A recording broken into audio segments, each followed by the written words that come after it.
In the late 1800s and early decades of the 20th century, Chicago became a major American city. A thriving economy brought in residents from rural communities and immigrants from abroad. Manufacturing, retail, and finance became dominant sectors, influencing the American economy at large. So it's no wonder that the city grew and many skyscrapers were built, giving the city its distinctive skyline. The 1920s were complicated in the city, with economic growth and social tensions, but what always succeeded was a flourishing artistic culture, especially in the field of architecture. This artistic energy would soon find its way into the design of one of Chicago's most iconic landmarks, the Field Building, and today we discover its history. So stay tuned. I'm your host Ryan Socash, and you're watching It's History.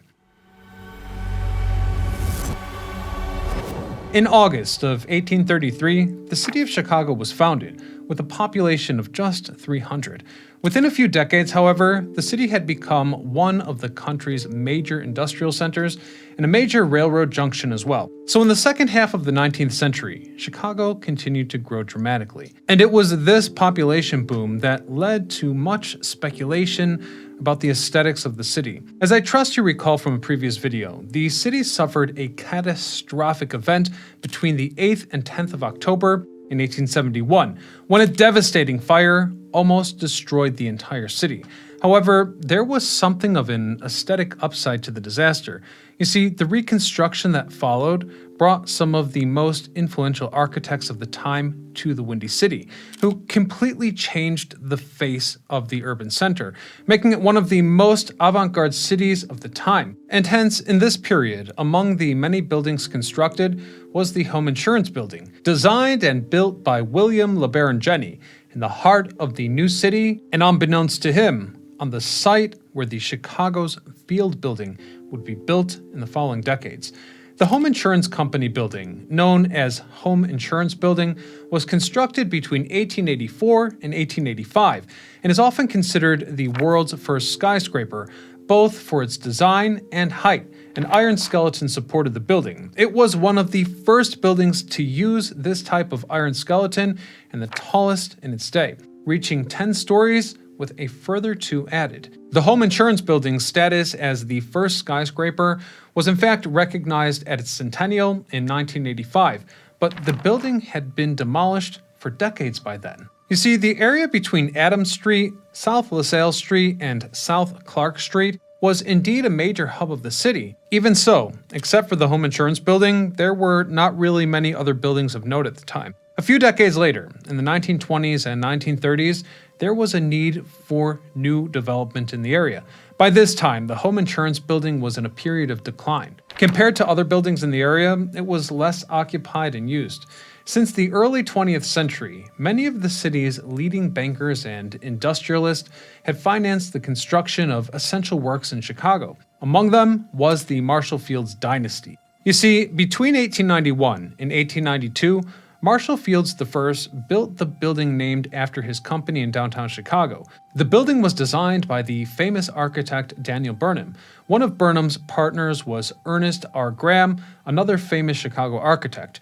In 1912, Graham founded the architectural firm Graham, Burnham and Company, but in 1917, Graham and Burnham's son, Herbert, decided to split up. Graham stayed with some other colleagues, and the firm changed its name to Graham, Anderson, Probst White. But perhaps a more important question is, why are these people associated with the Field Building? We'll soon discover that in the 1920s and 1930s, Graham's firm had several contracts in the city, including all the major buildings such as the Wrigley Building, the Merchandise Mart, the Field Museum, the Shedd Aquarium, and the Civic Opera House. So when Marshall Field III, heir to the dynasty, acquired the land and buildings on the block between Adams, LaSalle, and Clark, including that of the Home Insurance Company in 1930 and 1931, he contacted Graham's firm to design a new structure.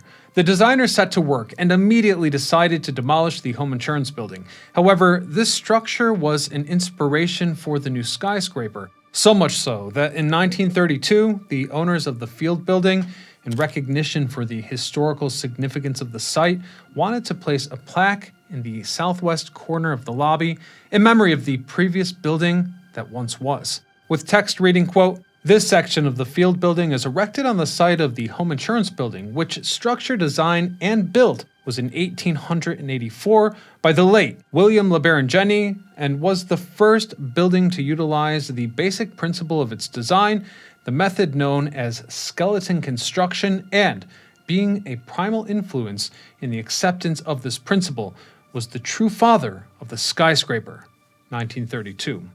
I should also point out that besides the home insurance building, 6 smaller structures were also demolished to make way. One of the articles in the Chicago Tribune of the 26th of March 1931 was entitled, quote, "Issue Permit for Chicago's Largest Office Building." The building permit for the field building was the largest ever issued in Chicago at the time, for a $12 million plus project that would occupy the entire block. The article also mentioned that bids would be taken within 10 days to purchase the steel needed to build the first unit of the large project. All contracts would be awarded in the summer of that year, and the start date was set for November the 1st. The planning was very precise, and the work had to be carried out quickly, given the large amount of money that would be spent. It is interesting to note that this first article already highlighted one particular aspect. The project forecasted more than 40 floors, but the number 13 would never be included in the numbering for superstitious reasons, as it was associated with bad luck, and hence immediately after the 12th floor was the 14th. The field building had 44 floors, making it one of the largest buildings in Chicago at the time. Moreover, one of its most significant innovations was the fact that this was to be the first air-conditioned building in the entire city. George Richardson, manager of Marshall Field's Estates, confirmed this innovation to the Chicago Tribune on the 9th of April, 1932, stating that the basement and first 4 floors would be air-conditioned. It was also the first building in the city to have concealed radiant heat and aluminum windows. And there were just a plethora of other really cool features for the tenants, such as a modern water drinking system with a fountain dedicated to each office, and for the first time in the loop, AC power. And yet another feature symbolic of the far-sighted vision of the architects and the company that owned the building was that the field estate was to create a direct access tunnel to the subway from the basement on Clark Street, which is especially interesting when considering that the subway had yet to be built in that area at the time, but some plans had already been drawn up. However, a connection to the famous Chicago freight tunnel system was never made, and historians suspect that this was because, unlike other buildings in the area, such as the Marshall Fields building or the company building, the field building did not have a specific commercial sales function, and so shipping would be limited. The building was really designed just to primarily house offices. Now, as this was to be the largest building in Chicago, construction was planned in 2 blocks. The first phase involved the demolition of the home insurance building at the northeastern corner of LaSalle and Adams. The first unit, completed in 1933, was occupied by workers from the Standard Trust building at the northwest corner of Clark and Adams. The second unit was completed in the spring of 1934, and between the end of that year and the beginning of the next, the beautiful central tower was completed. And as I've already stated, the building had some incredible technological innovations, but in addition to those already mentioned, a double-unit lift system allowed 2 cars to circulate in the same shaft simultaneously. Escalators were also built between the first and second floors, a real innovation at the time. The construction of the field building in the late 1930s followed a detailed and demanding process. After initial planning, the site was prepared by demolishing existing buildings and securing the site. The foundations were constructed using a mixture of reinforced concrete and steel to provide a solid base for the tall building. The main structure was then erected using prefabricated steel beams, which were lifted and accurately fixed to form the building's frame. Essential infrastructure such as electrical and plumbing was also integrated during this phase. Once the structure was complete, the floor and wall coverings, including the high-quality materials such as marble, were installed. The windows were carefully positioned and essential for external appearances and internal light. The finishing touches, including painting, decoration, and furniture, brought the interior of the building to life, creating a welcoming and functional environment. At the end of construction, the building had 2 blocks of structural units and a tower that was 535 feet above the pavement. The building rises from a 4-story basement that covers the entire site. The exterior of the first floor is clad in polished black granite. The windows are framed in polished aluminum with black and polished aluminum brushed panels. The entrances on the east and west elevations rise to the full height of the plinth and are also framed in black granite. 5 pilasters clad in white marble separate the spans containing the revolving doors that give access to the lobby. As befits a 1930s Art Deco skyscraper, the field building has an elegant, streamlined appearance with a pronounced vertical emphasis. Spandrels have been eliminated to give way to the upward momentum of the columns. Features perhaps best summarized by architectural historian Carl Condit, who exclaimed, quote, "Graham Anderson, Probst, and White turned their backs once and for all on the past and produced a Sullivan-esque skyscraper stripped down to essentials, a dense array of uniform vertical limestone bands topped by a horizontal spandrel that simply marks the outer face of the parapet at the roof. More impressive, however, is the interior public space of the field building, which, according to the brochure circulated to promote the structure to potential tenants, quote, fulfills the promise of the exterior by embodying the best expression of modern skyscraper architecture." And with that in mind, you might be asking yourself, what art and architecture did the designers follow to construct the field building? We could say that they referred to the so-called Art Deco, but with some characteristics typical of the 1920s in America, which could place it in a style close to Art Moderne, or rather the so-called Depression era. Gone are the new ornaments such as the intricate curvilinear or floral motifs or designs, or the moving carved figures of Art Deco, of the Jazz Age, and the Roaring Twenties. By contrast, Depression-era Art Deco eschewed extraneous ornamentation and used unbroken lines, pure colors, flat surfaces, and contrast of light and shadow to create emphasis and drama. Although more minimalistic than the lavish and often exotic Art Deco of the 1920s, the understated style of the field building is more elegant and sophisticated. A 2-story atrium runs the length of the building, parallel to the basement arcade, which is similar except for a slight reduction in the ceiling height. I'd also add that only the finest materials were used throughout the entire building. The floor is a beautiful white tile with the building's logo, 2 Fs back to back at each end. Tall, creamy white columns line the walls, and the center panels are a warm beige marble.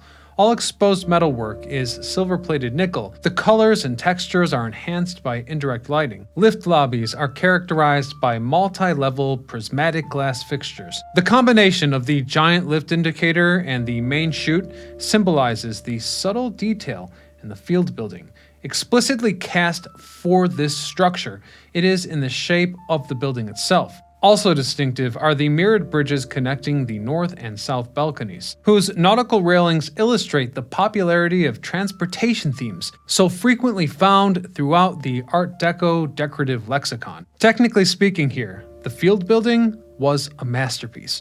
The most advanced was the introduction of air conditioning, or artificial weather as they called it back then, to the basement and first 4 floors. And again, I need to emphasize here that this was the first building in Chicago to widely incorporate this new and scientific technology. The field building was also the first in the Midwest to use aluminum window frames and enclosed radiators and pipes in the offices. Other state-of-the-art features included high-speed elevators, pure drinking water piped into the building through fountains, and alternating current, allowing for fans and clocks to be used. Amenities were not forgotten. Restaurants ranged from an exclusive dining room to a middle management grill and a simple coffee shop. And kind of like a hotel, a laundry and towel service was provided for the tenants. Shops lining the main floor arcade included telegraph offices, cigar and newspaper stands, a stationery shop, a confectioner, and a florist.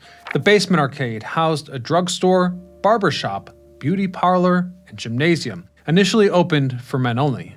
Surprisingly, the field building was the last central office building completed before a 2-decade construction hiatus caused by the Great Depression and then World War II. You see, the field building was built during a particularly complicated period for the city of Chicago and America as a whole. Its construction, however, was celebrated by the population at wide, as evidenced by space in major Chicago newspapers of the time. For example, the Chicago Tribune devoted several in-depth articles over the years to the project and its modifications, giving voice to the owners, builders, and architects. The building's completion coincided with the end of the Great Depression, a period of economic hardship and widespread unemployment. This context likely led to the mixed reactions. Some might have viewed it as a symbol of hope and economic recovery, showcasing Chicago's resilience and future potential.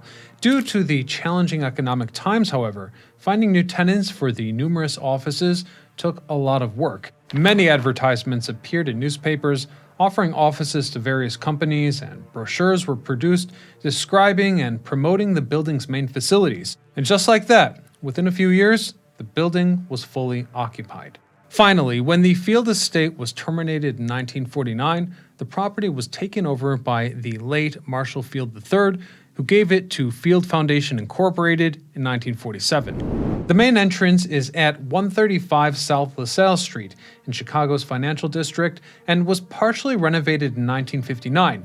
More than 270 companies have had offices in the building over the years, and even today, those that have had the most space are the Zurich Insurance Company, W.A. Alexander & Company, the General American Transportation Corporation, the Continental Can Company, and LaSalle National Bank, which occupies most of the building. In 2007, LaSalle Bank was sold by its European owners to the Bank of America, and the building was renamed the Bank of America Building. And to be clear, the Bank of America uses the west side of the ground floor for retail banking, while the east side is leased to merchants.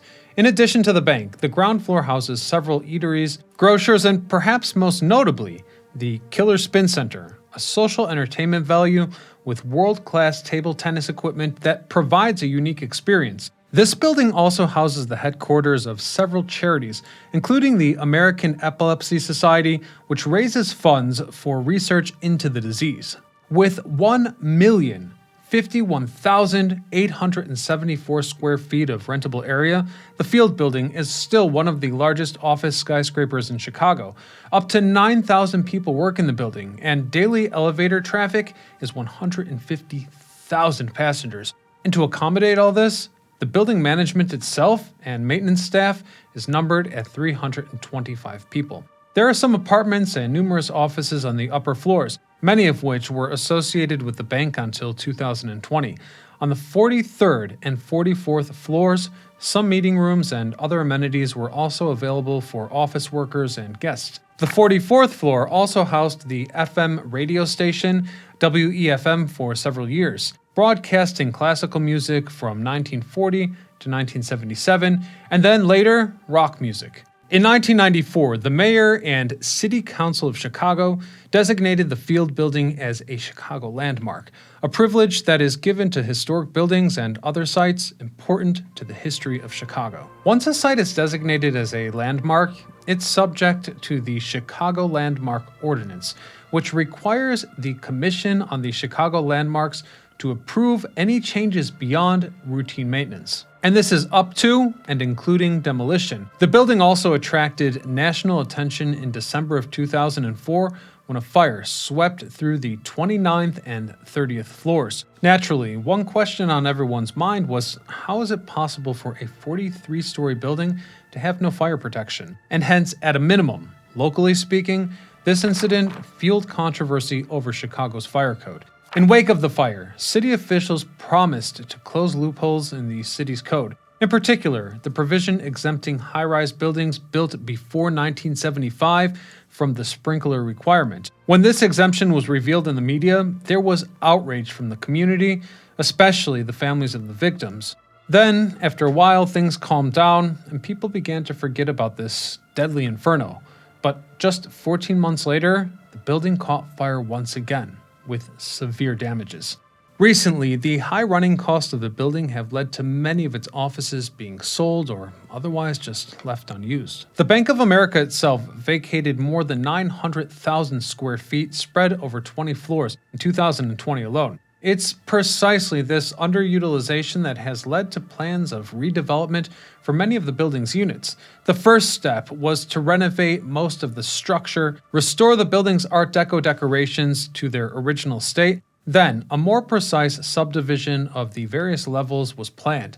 On the lower levels, more than 80,000 square meters were dedicated to commercial activities or organization of events. Levels 3 and 4 used for parking, floors 5 to 15 to house approximately 400 residential units, and new offices will also be built on the floors between the 16th and the 24th story. While on the 25th floor, various amenities will be provided by the terraces of 2 units. The central tower is planned to have more offices from floor 27 to 42, while floors 43 to 44 could be reserved for accommodation, such as a hotel. But we'll just have to wait and see what the future holds. And with that said, now that we understand the incredible history of the Field building, we can keep its story alive by sharing this video so that hopefully it will never end up like Chicago's lost City Hall. Another tale of urban decay you can watch right now by clicking here. Otherwise, thank you for tuning in, subscribing, and until next time, this is Ryan Socash signing off.